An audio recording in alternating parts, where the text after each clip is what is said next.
As Agniveer's short service jawans prepare for military duties,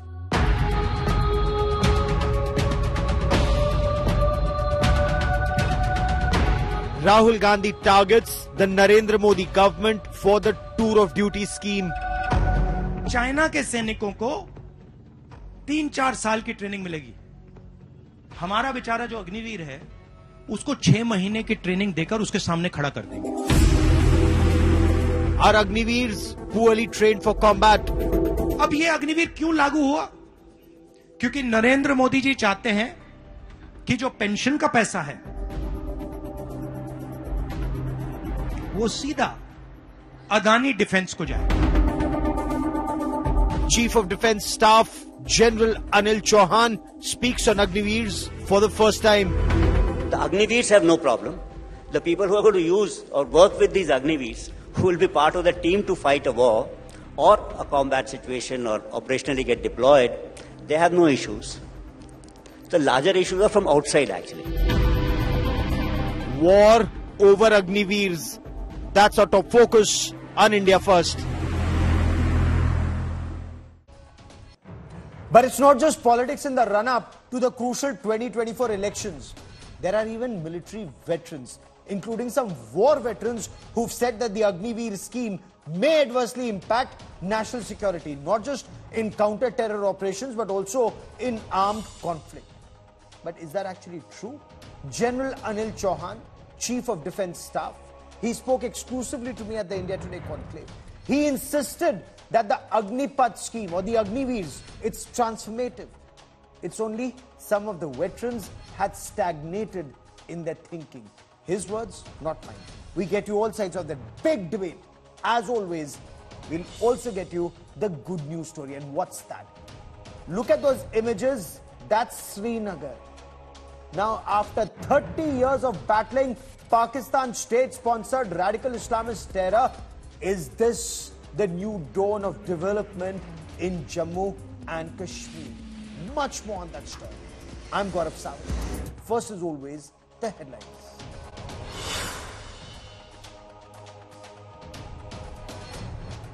Big Shakti showdown escalates. Prime Minister Narendra Modi accuses Rahul Gandhi of insulting Hindu Shakti. Rahul Gandhi says the Prime Minister is twisting his words. Prime Minister Narendra Modi's mission south hits top gear after Telangana and Karnataka. The Prime Minister holds a big roadshow in Coimbatore, accuses the Congress of indulging in lies and blame game.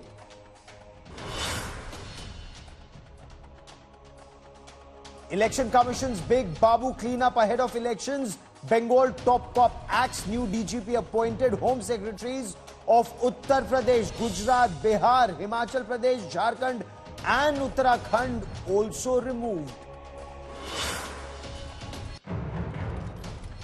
More trouble for K. Chandrasekhar Rao's daughter K. Kavita. Enforcement Directorate alleges Kavita Aam Aadmi Party conspiracy in the Delhi Liquorgate case.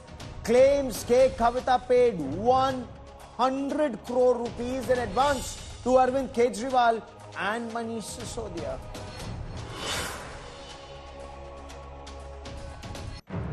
A Bengaluru shopkeeper is allegedly thrashed for playing the Hanuman Chalisa during Azan. Shopkeeper says assault on him was completely unprovoked. BJP says the attack is a result of Congress government's Muslim appeasement politics.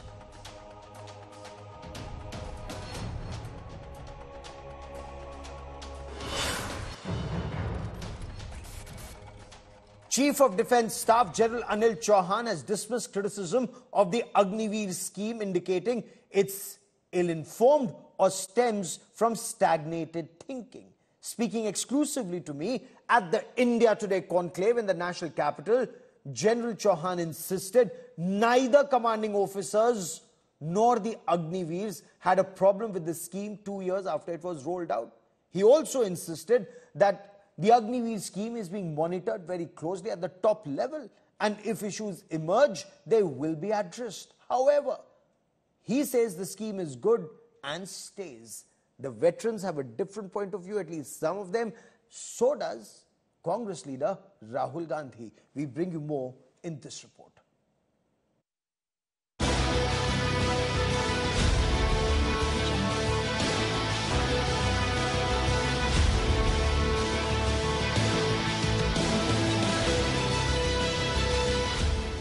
Agniveer's short-term tour of duty for jawans for the Indian Armed Forces. Envisaged as a pilot project initially, implemented as a 4-year short service tour of duty for frontline soldiers, air warriors and sailors for the Indian Armed Forces.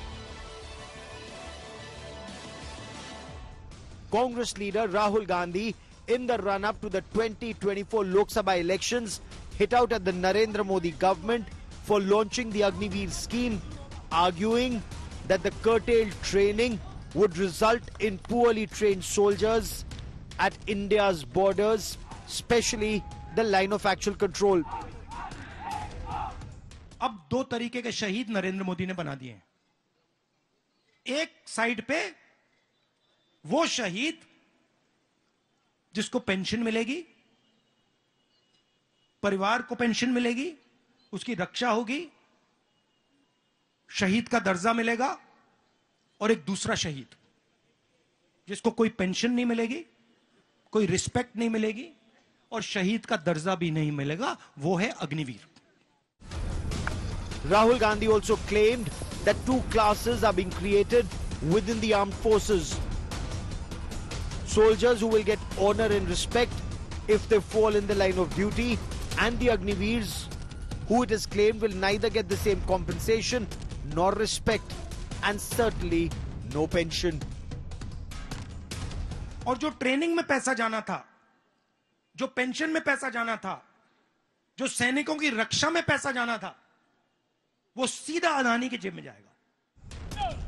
But the criticism did not stop here on the Agniveer scheme. Rahul Gandhi claimed money was being saved from the pension bill or the revenue budget to allocate more funds for the capital expenditure, where he insisted entities close to the government will stand to benefit. 3-4 साल की training मिलेगी. हमारा बेचारा जो अग्निवीर है उसको 6 महीने की ट्रेनिंग देकर उसके सामने खड़ा कर देंगे. क्या होगा अगर मैंने आपको मैंने 3 साल की हथियार चलाने की ट्रेनिंग दे दी, 4 साल की हथियार चलाने की ट्रेनिंग दे दी और इनको 6 महीने की दी और आपको एक के सामने एक खड़ा कर दिया, तो होगा क्या? General Anil Chauhan, Chief of Defence Staff, spoke up for the first time on the Agniveer issue at the India Today conclave. He insisted the scheme was transformative and neither the commanding officers nor the soldiers had an issue with it. The Agniveers have no problem. The people who are going to use or work with these Agniveers, who will be part of the team to fight a war or a combat situation or operationally get deployed, they have no issues. The larger issues are from outside, actually. General Manoj Pandey, Chief of the Army Staff, had also strongly defended the Agniveer Tour of Duty scheme when it was implemented. I think this is a transformational reform which has brought about a paradigm shift in the way our human resource management was taking place.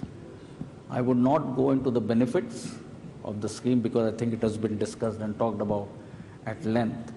But I think it is a win-win situation, not only for us as the military, but also for the society and the country at large.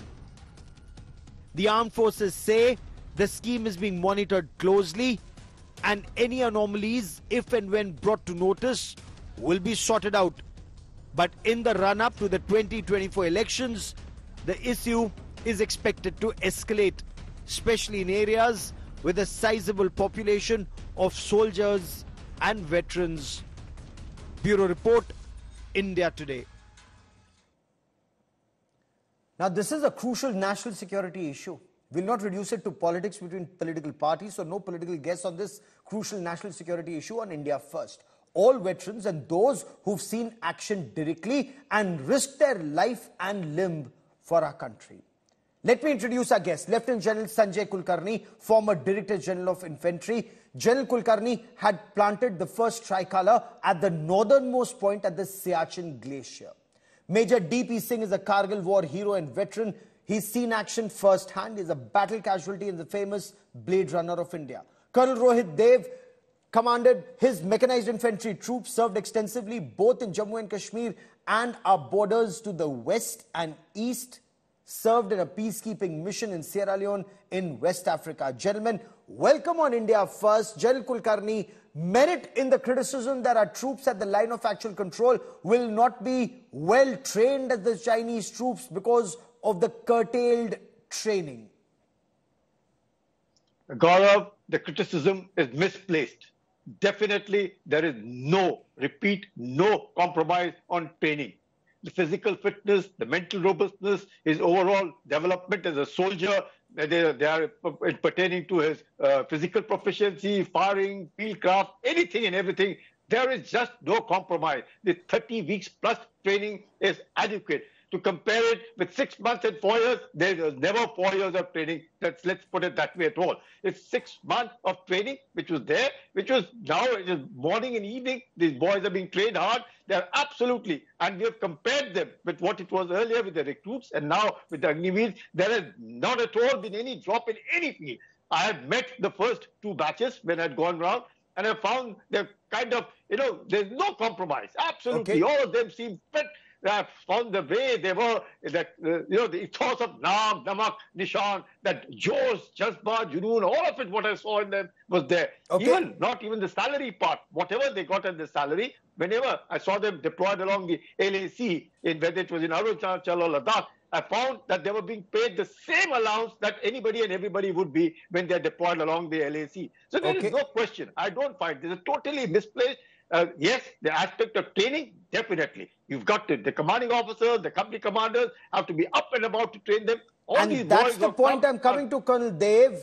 The training of Agniveers vis-a-vis the training of regular troops on a day-to-day basis, because it says the gun is important, but the man behind the gun is more important. The more you train in peace, the less you bleed in war. Is the training different, sir?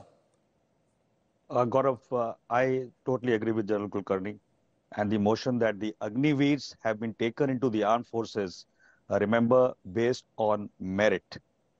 They are being trained by a very meritorious army, and they are gainfully employed and will be employed by the best army in the world. So there is no reason to believe that our soldier is in any way lesser than any other soldier on this planet. In fact, we have seen that case of youngster in Galwan, that Sikh boy of 20 years old, what he did to the Chinese. So that is the metal we create. And to create that metal, the time is adequate, the resources are adequate. And just like General Kulkarni, one has also visited many units since the scheme. And I've also taken an opinion poll from the people who are commanding Agniveers in their units and formations. And there is a very positive feedback which is coming from the ground. General Chauhan himself was in the Adjutant General's branch at the time when this entire thing was being made. He was not responsible. He was in the Veterans Division, but he is totally aware. So that CDS speaks with experience. General Kulkarni has seen it firsthand. I do not think it is auguring well for even a veteran to say the training is less. The training is never less, and there are so much of refresher courses and cadres and skill development which is done in a unit Major which cannot afford. Please, go ahead. I want to bring Major D.P. Singh into this conversation. Give me a moment as we try and reestablish that link with Major D.P. Singh. There appears to be an issue, and if there's an issue with the video, let's try and get him on phone. General Kulkarni, as we try and get link up with Major D.P. Singh, again a Kargil war hero. General Kulkarni, Short Service Commission officers trained at the Officers Training Academy and the NDA trained officers or the IMA trained officers. Now, don't the OTA officers also fulfill those critical gaps at the level of captains and majors where the shortage actually is? Do Agniveers at the level of soldiers fill the same critical gaps, sir? Gaurav, if I can hear you well, because there's been some audio problem, notwithstanding that, but let me tell you, let's take the case of an ex-NDA. Now, and that NDA officer has undergone 3 years of training. He's done 1 year of training in the IMA. He's done 4 years of training and then commissioned. And yet another short service officer who's done about 10 months of training and then commissioned. Obviously, that initial thing, but when training is concerned at the OTA for that person, there is just no compromise. I'm an OTA product. I've risen to become a lieutenant general. So there is nothing like that.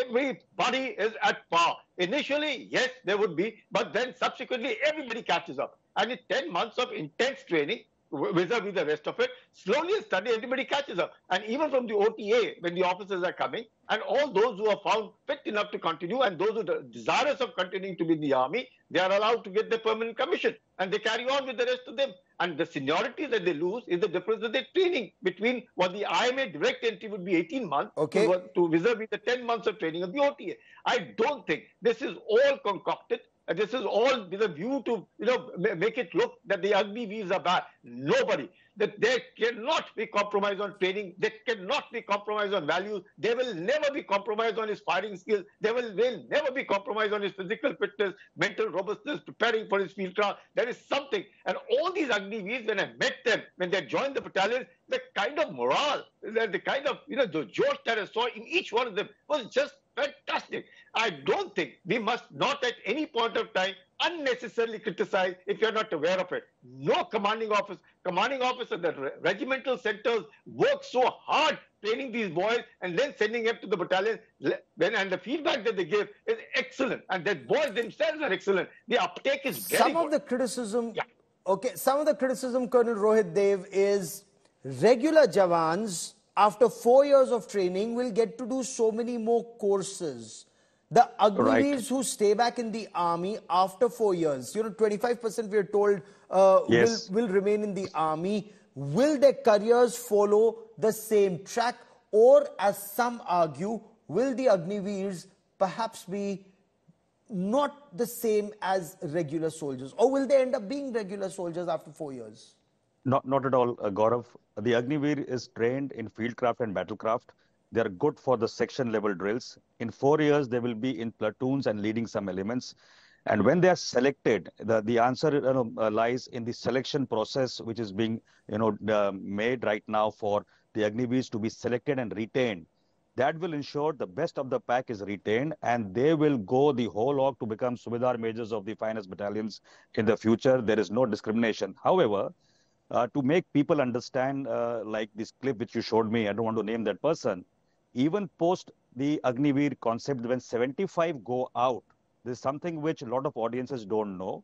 The government of the day has planned their absorption in Home Ministry through CAPFs and Assam Rifles, through Shipping Ministry ports, through railways, through Aviation Ministry. They have been given subsidies through MOA, financial schemes have been made. Skill development has been planned even through chambers like FICCI and CII for bridging your skill sets, and private sectors getting involved, while the state government will also get contribution into police and security services. However, that has been found wanting, Colonel Dev, even with ex-servicemen today. The numbers that are meant to be absorbed by state governments or various entities, including the Central Armed Police Forces, the criticism is, one, that is not happening, and two, when Agniveers are absorbed, after X number of years, those who don't get selected for permanent commission, then the regular ex-servicemen will lose that 10% reservation that they have in various state governments. Not at all. Gaurav, the context is absolutely, presumption is wrong by some politicians. Agniveer is a military necessity because over the last 1.5 decades, notwithstanding the shortfall in the officers' ranks, we also started having shortfall in the personnel ranks below the officers. And it's also a matter of beyond financial necessity, fiscal prudence, which a country has to see in the future. And I think from both the probabilities and considerations, it's a good scheme where the best are in, the best will be retained, and the others who go out, who may not be the best but good, they all will get not only government jobs and private sector jobs, but they will have so much of confidence and skill sets that they will be also be able to take entrepreneurial drives for this country. So I don't think so we should make a molehill currently of this particular scheme. Obviously, it will be refined. There's a robust feedback mechanism which goes right till the top. and that is happening. So I'm quite sanguine that with the 4 years relaxation of age, which has been promised through various ministries, they are working on it. Okay. It is going to happen with the first batch. You will find no faux pas in the absorption of the first batch or the utilization. Coming to the last part about training, which people take out of context, that Agniveers will be trained, they'll be thrown out, they'll become terrorists. You tell me which short service officer has become terrorist in the Indian Army? None. So that is the logic which is beyond comprehensible. And I'd like to just end my argument today by saying to Mr. Rahul Gandhi, and please allow me one sentence.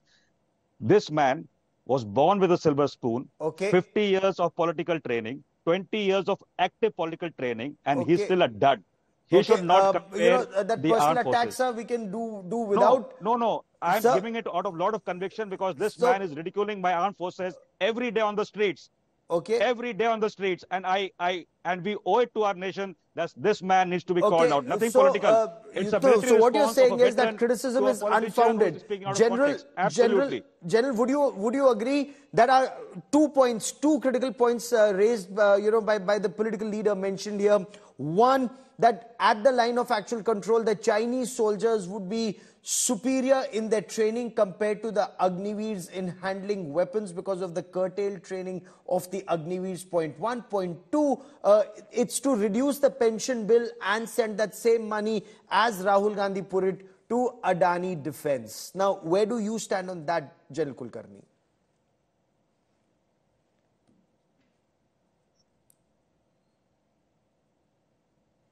General Kulkarni, can you hear me? Okay, I seem to be having... General Kulkarni, can you hear me? We'll try and reestablish that link. We also seem to be having an issue with Major DP Singh's connection. But Colonel Dev, let me come back to you on that point. That Agniveer scheme is being brought in only to reduce the pension bill, to be able to send money, as Rahul Gandhi puts it. And sir, no personal attacks is my request to you. Attack. And no Just individual name facts. calling is my other Just request to you. facts. But that money will be going to Adani Defence. Just 2 facts. 71 war. What was the pension of the armed forces? Why was it reduced? Outgoing government in 2004. Why did you give a paltry 500 crores in the name of, the aura to the country? 14, sorry, my fault, 2014. See, what is this about Adani? No Adani or no Augusta Westland is going to make a weapon system free of cost. It's going to cost money. It is born out of the exchequer through the CFA. There is budget allotment. It goes out of certain heads. So that is the way it is going to go. How is it being construed? Tomorrow you will say, and why are you not saying that actually, that somebody who's making a scheme for rural economy development, renewable energy, we are giving it to some company in India or abroad because we want to take away the money from pensioners. Does that make any logic? There is a separate quota of budget for every activity a government or a nation wants to achieve. You can't put all the money for the armed forces, the veterans, and things like that. It has to be a measured response, a calibrated, mature allocation for a 1.44 billion population. And the fact remains, you need modern weapons to fight an expansionist force along the India-Tibet border, a country that's actually occupying Tibet. So you need to have weapons and you need troops who are well trained. We'll be tracking that story very, very closely. General Kulkarni and Colonel Dev for joining me here on India Today. Many thanks. But as I wrap up, I want to leave you with images of a thrilling spectacle in Srinagar. Remember, there was a time that you had terrorists in Srinagar at the same Boulevard Road. Today, you have Formula 4 cars whizzing around the scenic Dal Lake against the backdrop of absolutely divine snow-capped mountains and the Shankaracharya Hill. This is Naya Kashmir. This truly is Naya Bharat.